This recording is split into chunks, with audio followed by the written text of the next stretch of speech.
way or parking lot with recycled asphalt and environmentally friendly sealer. Let his 40 years of experience work for you at a reasonable price. Click his icon at TaylorvilleDailyNews.com. Your information station, WTIM. And welcome into WTIM, your information station. It's now time for the WTIM Morning Show. Thanks so much to our live stream sponsors, People's Bank and Trust, where they put people first, and Landmark of Taylorville, where you always do better with Landmark. You can watch the live stream on Facebook at TaylorvilleDailyNews.com or YouTube at WTIM TV. We have Jack Myers on the phone. Jack is a public affairs specialist with the Social Security Administration. Jack, how are you today? I'm doing well, Tim. How are you? I'm doing well. Thanks so much for coming in today. Another very informative show on the way to all of our listeners today. We're going to get started with talking about some changes in the in-kind support and maintenance, talking about SSI eligibility. Take it away from here. What can people be expecting in these changes? Yeah, absolutely, Tim. And, this is something that's going to be coming down the pike a little bit. This is a change that will be effective September 30th. And it does have to do with our Supplemental Security Income, or SSI program. I think, you and I were talking off air a little bit, and I think I probably should frame this up a little bit for listeners. So we administer programs out of Social Security offices. One, of course, is the Social Security program. You work, you pay Social Security taxes, and then you become eligible for Social Security retirement or maybe disability, or family members might qualify for survivor benefits off of your record. And those benefits are based on the Social Security taxes that you've paid through your working years. But then there's also the SSI, which is Supplemental Security Income. And that program is a needs-based program. In order to qualify, a person has to have limited income and limited resources. These benefits pay for basic needs like rent, food, clothing, and medicine, and there's no requirement of prior work to qualify for the SSI program. Benefits are not paid from the Social Security Trust Fund. So SSI benefits are paid out of the general federal income taxes paid to the federal government. So there are some big differences there between the two programs. And because SSI is a needs-based program, if a person receives financial assistance from somebody to help them pay for their rent or their food or their clothing or their medicine, that income or assistance that they get from other people is called in-kind support and maintenance. And when we do a calculation of what you might qualify for SSI, we look at those sorts of incomes or those types of income, and they affect your eligibility. So we count it as income, and it can reduce what you might qualify for from the SSI program. Well, that's what's changing a little bit later this year. So effective September 30th of 2024, we will no longer be counting food assistance that somebody gives you as part of that income when we calculate your SSI payment. So basically what that means is that more people will qualify for more SSI starting September 30th, because we're not going to be counting food assistance. Now, it's not going to probably be a major impact, but it is going to be a positive impact on eligibility for the SSI program. Okay. This is great news there. So you broke down the two programs for us with the benefits and then SSI, this needs based. That's what we're really talking about right now. What's being affected there? So you mentioned that the income that people would use for groceries and things like that. Of course, that is needs based, but that income that they might get from other people there, is that a normal process within the SSI? Like, are people getting income for groceries from a friend, a family member? Is that what you're counting as income there when it goes into SSI? Yes. Okay. Yes, Tim. So that's what right now we'd be counting that as income, and it would affect your SSI eligibility. Yep. But that's what's going to change as of September 30th. We won't have to count that food assistance that you get from friends or relatives. We won't count that as part of your income, and it won't affect your SSI eligibility anymore. Now, I should point out that we will still count assistance you get for rent. So an example of that would be if somebody's allowing you to stay in their home free of charge, we count that as income. We will still count that as income. It's the food assistance that we won't count starting September 30th. Okay, perfect. Yeah, that makes a lot of sense there. You did mention where people can go for more information, but no action. Will there be any action that people need to take in order to receive these benefits and the eligibility? Well, you can get a lot of info about the SSI program off of our website at ssa.gov/SSI.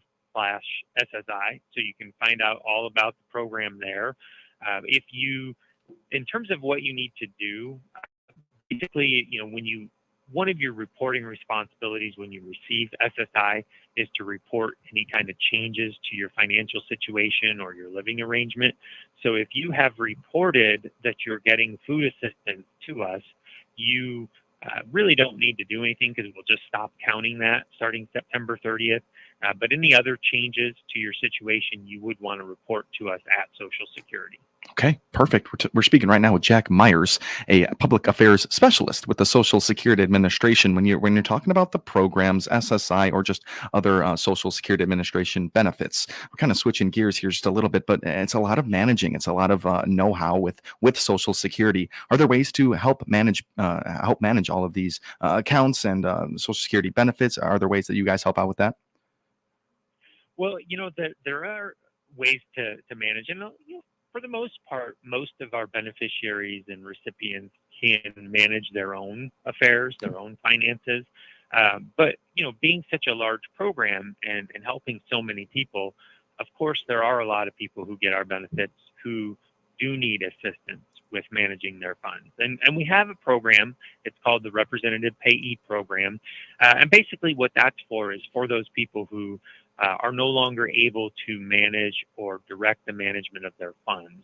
So in that circumstance, if we receive information that indicates you need help, we'll work with you to find the most suitable representative payee to manage your benefits. The payee is going to be someone who receives your monthly benefit on your behalf, and then they must use that money to pay for your current needs. If you need help managing your benefits, you can have a person you trust apply with us. The person ideally is going to be someone you see often and someone who will be in a position to easily help you with your current needs. If you don't have anybody in your life, if you don't have an individual who can do this, there are organizations such as social service agencies, nursing homes, or others who do this. A lot of organizations out there will be payee. But Tim, sometimes unfortunately, you're not in a position to be able to recognize when you need help managing your funds. So in those circumstances, sometimes family members or organizations come to us first and apply to be payee. If that happens, which is a fairly common occurrence, we will seek evidence that a payee is needed. And that can come in a couple different ways. Sometimes we have an interview with you to try to make a determination of your ability to manage your funds. Sometimes we'll seek information from your medical professional to get their opinion of your ability to manage funds. So that's a little different circumstance. But once we make that decision that applicant is the proper person and you do need a payee, we will notify you and you will have an opportunity to dispute that change if you don't feel it's warranted. Right. And once we name a payee, you can also ask for a different one down the road if necessary. So there are some options you would have there, but it is a program that you should be aware of. Again, that's the Representative Payee Program. And, unfortunately, sometimes people get to the point where they need that payee, and hopefully, there's someone in your life that would be willing to do that. And if not, maybe one of those organizations I mentioned would be. Sure. Yeah, that representative payee needs to be that very trusted family member, very close friend, like you said. And yeah, you mentioned an interesting point there where that very independent people, near the end of that independence, managing these accounts are very important there. And to become a representative payee, it is interesting to me. And it doesn't surprise me too much that people have reached out to SSA saying, hey, how can I get that process started? Because I don't want my parent or grandparent to be messing up managing those funds there. So you're saying that there is a whole process there, and you can even dispute that process with Social Security.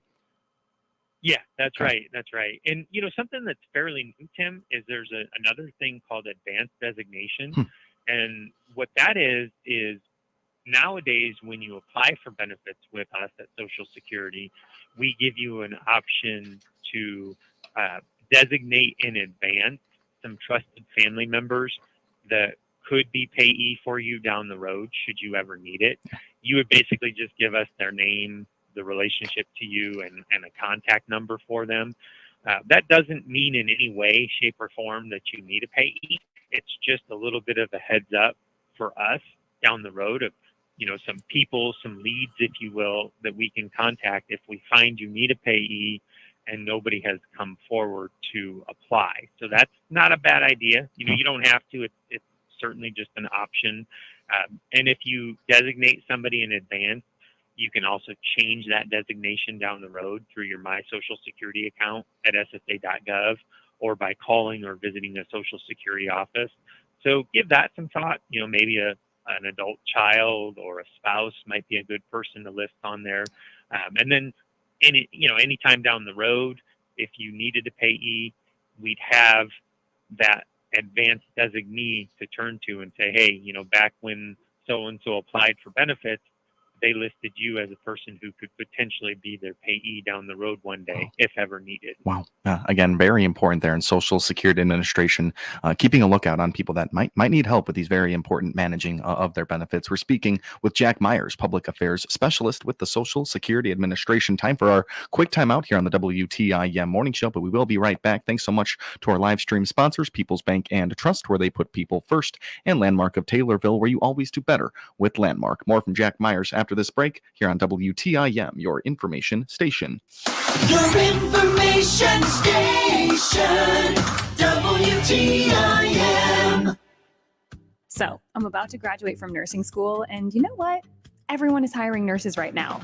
But where's the right place to start my career? I want to be supported while I learn, with opportunities to grow. And I want a place where I feel valued. So, I'm choosing Memorial Health. Memorial has amazing training facilities, tuition assistance, and so many options for clinical experience. Want to be coworkers? Apply online at jobs.memorial.health/nursing. Memorial is an equal opportunity employer. Southern Ledge Pools and Patios in Taylorville is offering a fantastic June special. Get 10% off all float syrups and spices. Swing by the store and check out the new patio furniture. A great opportunity to spruce up your outdoor space and entertain your guests. Don't have a summer hangout? It's not too late. Reach out for a free estimate on an in-ground pool. Shop in-store and online. Southern Ledge Pools and Patios, 306 East Main Cross in Taylorville. Your outdoor fun creator. And yet another major brand just announced it's halting all social media advertising. The two most overused and abused words in advertising are truth and trust. They are the two most precious commodities for all brands, big and small. As an advertiser, you have to trust your partners to protect your brand's truth using the media consumers trust. Radio, it's on. Trust the media group to deliver your message. Now you can listen to WTIM on any Amazon Alexa-enabled device. There are 3 easy steps. Step 1. Download the free Alexa app by going to the App Store on your mobile device. Step 2. Enable our skill by going to the menu, select Skills, and then find WTIM News Talk. Open the skill. Step 3. Activate the skill by saying, Alexa, play WTIM News Talk. That's all there is to it. And to stop the WTIM stream, just say, Alexa, stop. WTIM News Talk, now on the Amazon Alexa app. WTIM listeners from Witt to Shelbyville and Awanaco to Ramsey can now hear your information station even clearer at a new place on the FM dial. WTIM now has an additional dial position at 107.9, transmitting at some 280 feet from a tower on the south edge of Pana. Hear the latest local news and agriculture information, swap shop, and more in southern Christian, northern Fayette, and eastern Montgomery counties from WTIM. Even better now at 107.9 FM. WTIM Pana area now at 107.9 FM. Luke Milan here from Milan Mowing, offering complete lawn care services to all of Christian and surrounding counties, and we are accepting new customers. Find out our lawn care options by clicking our icon on TaylorvilleDailyNews.com. WTIM AM, FM, and online on the WTIM mobile app and Amazon Alexa is your ag information station with over 8 hours a day of agriculture programming and our own local farm broadcaster. Tune into WTIM, your ag information station. Your information station, WTIM. And welcome back to WTIM, your information station in the midst of the WTIM morning show with Jack Myers, public affairs specialist with the Social Security Administration. In that first half there, we talked a little about the in-kind support and maintenance eligibility changes, some of the representative payee information. That's all very important here with Jack Myers. Let's hop into this next segment. We're talking about so many people depending on Social Security benefits and other services. Turns out there's an online performance tracker. It looks interesting to me, Jack Myers. What do you have to say about this? Yeah, Tim, this is something that's pretty interesting. It's new. It's nothing that I have ever seen before on our website. But it's, you mentioned so many people who depend on Social Security. Well, to put a number to that, it's more than 70 million people who depend on Social Security benefits.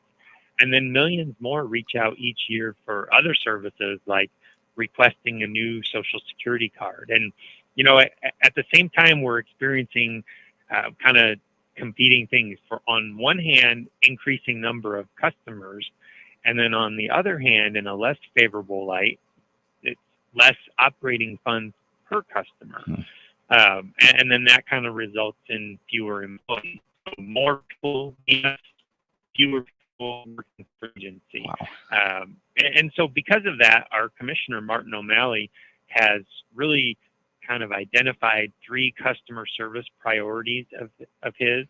One of those is reducing the wait time on our national 800 number, which is 1-800-772-1213, issuing disability determinations faster, and addressing overpayment and underpayment injustices. So those are 3 things that he's really been focusing on recently.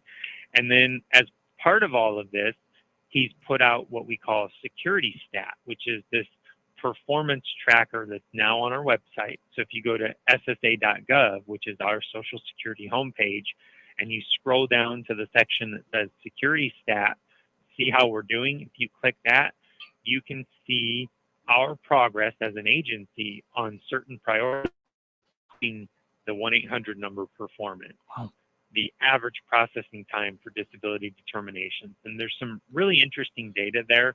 You can see it by the state. You can look at different states and see how they're working, because we work with the states, the Disability Determination Service, to make our disability decisions. And so that's why it's going to vary a little bit from one state to the other. And then you can also find statistics on average processing time for retirement, survivor, and Medicare claims. So a lot of good stuff there at Security Stat that you can view at ssa.gov. That is all really, really cool stuff, and interesting upkeep. And I'm just the national 800 number. We all do not like calling those 800 numbers. You don't have any idea how long you're going to spend on the phone, but it's really cool that these types of topics are being discussed and they're looking to be made better. Jack, we're in our last 2 minutes right now. Anything left to say on Security Stat with SSA? ssa.gov, and then scroll down to Security Stat, and you can see some of those statistics and performance metrics. Beautiful. All right, really interesting to learn about about this new online performance tracker with Social Security here, and we're going to wrap up this WTIM morning show segment with the Social Security Administration. They offer so many benefits, they offer so many services there, but they also compile baby names of 2023 and of all the years. Jack, this is pretty cool.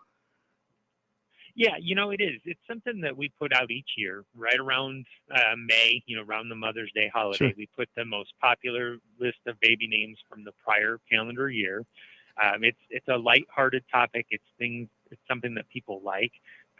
We have it because, of course, we're issuing Social Security numbers. So, that kind of makes us an authority on the most popular baby names. Yeah. So we began compiling the names back in '97. We've got names that date all the way back to 1880, though. Wow. So if you go to ssa.gov and in the search box, just put baby names, and you can find all kinds of interesting data. You can find the top 1,000. So if you want a list, if you want just the top 10, You can get state-specific or national data. It's really kind of a cool thing to look at naming trends and, kind of see what's out there, especially if you're expecting a child. It's a good way to get some ideas for names. Totally. And we only have a little bit of time left, but did you want to read off any of the names that were popular in 2023 or anything else left for that? Yeah, well, I'll tell you what. I'm going to leave that for listeners to check out ssa.gov, but I want to tell you the name Timothy in 2023 was at 211, but back in 1980, it was the 20th most popular name. Whoa. So it really kind of speaks to the ebbs and flows of popularities of names. Well, I thank you for looking my name up there. That is a pretty cool stat, and Jack, I really appreciate you taking the time today. Hey, my pleasure. Thanks for having me on. Absolutely. Tim. Jack Myers, Public Affairs Specialist with the Social Security Administration. This has been the WTIM Morning Show. Now, Big 870 WTIM Assumption Taylorville, 96.1 W241 CF Taylorville, 107.5 W.